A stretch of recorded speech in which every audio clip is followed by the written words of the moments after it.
અમેરિકાના ઉપરાષ્ટ્રપતિ જે.ડી. વેન્સ એક મહત્વપૂર્ણ રાજદ્વારી પ્રવાસે પાકિસ્તાન પહોંચ્યા છે, જ્યાં તેમણે ઇસ્લામાબાદમાં વડાપ્રધાન શહેબાઝ શરીફ સાથે મંત્રણા કરી હતી.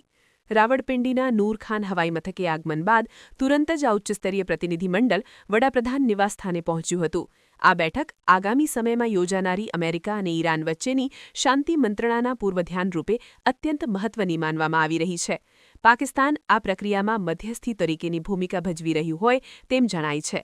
આ પ્રવાસના વિશ્લેષણ મુજબ ઉપરાષ્ટ્રપતિ જે.ડી. વેન્સની સાથે અમેરિકાના વિશેષ દૂત સ્ટીવ વિટકોફ અને વરિષ્ઠ સલાહકાર જેરેડ કુશનર પણ ઉપસ્થિત રહ્યા હતા.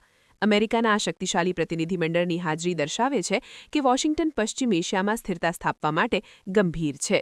વડાપ્રધાન શરીફે અમેરિકી પ્રતિનિધિઓનું ઉષ્માભર્યું સ્વાગત કર્યું હતું અને ઈરાન સાથેની આગામી વાટાઘાટોને સફળ બનાવવા માટે જરૂરી સુવિધાઓ અને રાજદ્વારી સહયોગ પૂરો પાડવા અંગે વિગતવાર ચર્ચા કરી હતી.